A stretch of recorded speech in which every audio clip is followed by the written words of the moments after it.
Quest software version 53 is rolling out, and although you'll probably see a lot of channels like the biggest, hugest, craziest update is coming out, version 53 at least does have some really good features coming out in it. For all of you who like to share your Quest experiences with others, there has been settings that have been considered experimental in the experimental section on the Quest that are now rolling out to the forefront and able to be easily used by everybody. This includes being able to change from that terrible low resolution square recording you are probably used to on the Quest. Higher resolution, you can make it horizontal, you can make it vertical based on whichever social media platforms you want to be posting these on. You're going to be able to get video recordings in stereo instead of mono, so for people who are actually listening on stereo speakers, they'll be able to more readily focus on what the player is looking at, hearing, seeing where the audio is coming from. And probably the best one for content creators is the image stabilization. Now keep in mind with the image stabilization, you can get those nice smooth videos instead of your head bouncing this way and that. It helps zoom it in and stay focused so that your video comes out nice and smooth. But an important thing to realize is the higher you turn up that image stabilization, the more it's going to crop in your video. So if you turn that all the way up, you may end up having to zoom in a video and end up with that lower resolution that you were trying to avoid by turning it up. Another cool feature that even John Carmack, one of the executives that left Meta, had talked about being really annoying, they are going to now add a toggle to update before powering off. John Carmack said he usually kept his Quest turned off unless he was using it, and it was very frustrating when he turned it on that version 51, version 52, all these software updates, game updates would have to happen before he could even use the headset. Now you can choose to update before powering off, and anything that needs to be updated on the headset will be updated. So the next time you turn it back on, hopefully there won't be as many updates to slow you down. And of course, for those people who don't really need this doesn't affect them, you can also opt out of it so that it doesn't continue to ask this question. Another feature that people have found interesting is being added to the accessibilities option of the Quest, and that's a lying down mode. So if you've tried to watch videos in VR before laying in bed, or you've tried certain apps while leaning back on the couch, it's difficult because a lot of times things like big screen will still put that virtual screen down like you're standing or you're sitting up straight, and it doesn't exactly give you the option. I've used apps like Netflix where you can at least put your own screen wherever you want. You can lay fully back and see it up above you. But now this would even allow you in games and social apps, anything. You could essentially be lying back, and in game it will still look like you're standing like normal, be able to play these from that mode. Opens up a lot of doors for accessibility, and of course gives you options. If you're feeling like reclining, you don't feel like standing in a game that usually has you standing, you can sit back and relax a bit more. Another feature, but it's only going out to the Quest Pro so far, is it's going to support Wi-Fi 6E. So now those users who actually have a 6 gigahertz band can take advantage of it on their headset. A lot of people don't own the Quest Pro, aren't going to get the Quest Pro, but this is a good sign for what may be coming as soon as the Quest 3 rolls out, hopefully this fall. You've probably seen a lot of alarmist headlines saying that Meta is done with the Metaverse, Meta's given up on it, Meta's moved on, and it's been a common thread ever since there was announcements that Meta wasn't really pitching the Metaverse anymore to new investors when they were talking about things, or others saying that they were solely focused on AI. A recent quarterly earnings call with CEO Mark Zuckerberg sheds a little bit more light on what it actually looks like, hopefully, behind the scenes at Meta. He said that they're actually focusing on both AI and the Metaverse and are going to continue focusing on both. The breakthroughs in computer vision and AI are actually what's enabling better and better mixed reality, and that's what's going to lead towards this Metaverse. Mark went on to talk about how the number of titles in the Quest store with at least $25 million in revenue has doubled, more than 1 billion people have made avatars, and that's still what they're focusing on. But a very important line that's been brought out a lot in this, they have new technology coming, and it will be at a price point that will be accessible for lots of people. Of course, what Meta's version of accessible price points and what the common person's definition of accessible price points may differ a lot, but it's led people to speculate on what will this Quest 3 actually cost when it comes out. I personally have been hoping that it doesn't go more than $500 or maybe $600 for the more premium one, because we've seen with VR that once you get anywhere above $500, it becomes out of reach for a lot of people. I doubt we'll see another $300 headset like we saw with the Quest 2, but what do you think out there? I'd love to know in the comments what you think it'll cost, what you hope it'll cost, and where does it lie in the middle of those two figures at what you would actually pay for the next Quest iteration. Resolution upscaling is an amazing feature when it works correctly. You can take a lower resolution output from a computer, a gaming console, post-process it to where it actually will look sharper, less fuzzy in the final image. Now, the Snapdragon XR2 processor and headsets that have it, like the Quest 2, are going to be able to support this with resolution upscaling through virtual desktop. So that means that people who are using a slightly lower end PC to run wireless VR to their Quest 2 through virtual desktop can let the PC run at lower settings, putting less load on an older PC, but then the Snapdragon processor itself is handling the upscaling on the other end. You can see here some examples of what that looks like. This image provided from Beat Saber, where you can see the text is kind of fuzzy, not as clear, and then when it's upscaled, upscaled. It looks a lot clearer, a lot sharper. You can even see it in action in the video here, where the image on the left side just doesn't look as clear or sharp, and the right side looks a lot better using the Snapdragon Game Super Resolution, or SGSR as it's nicknamed. This may only affect a small number of VR users currently who are using lower powered PCs with virtual desktop, but the Qualcomm blog talks about this, hints that they're gonna have plenty more to share. So I'm interested in following and watching the future of this. You might have heard about an unusual VR game called No More Rainbows. I talked about it on a couple of free games lists. It's an interesting game because not only has it been free in open beta for about a year now on App Lab, but it's a unique platforming game in that you play the role of a beast who has come out of slumber to find that your lava-filled evil land has become overrun with happy creatures and forests and things, and it's your job to turn it back to the way it belonged before. I actually had a developer of it comment on the video where he talked about saying they were happy to see it on the list, but they warned me that it was going to be coming out of open beta and no longer be free very soon. Well, that day is almost here now. It's going to be removed from App Lab on May 2nd, which is right after the developer day where you can hang out with some of the developers while they're actually in the game on May 1st. The game has a lot of positive reviews, and for people who have played it before, a lot of people say they're excited to see the final version, the new release come out, but that does mean there is a very small window of time. If you haven't tried it yet, I will leave a link in the description if you want to try the beta so you can get a taste of an idea if you're going to want to get it after release. But I think this is pretty exciting. It's a very unique take on a game and not a narrative you see very often, so it's really cool. If you've hung out with me for a couple years now, you might remember a very terrified stream where I tried propagation for the first time.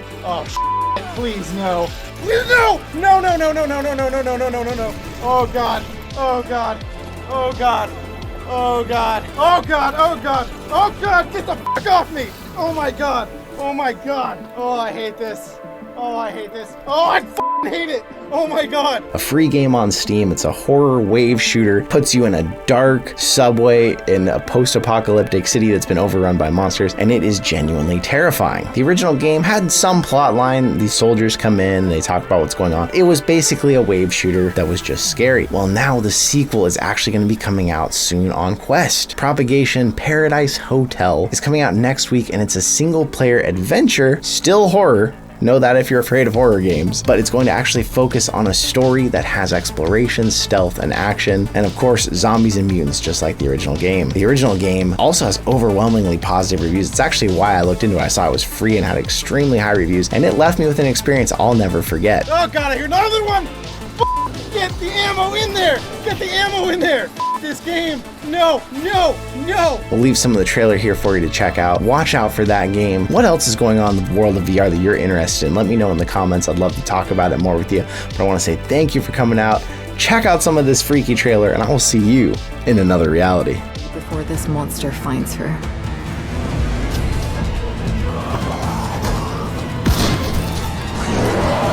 Ashley, I'm coming.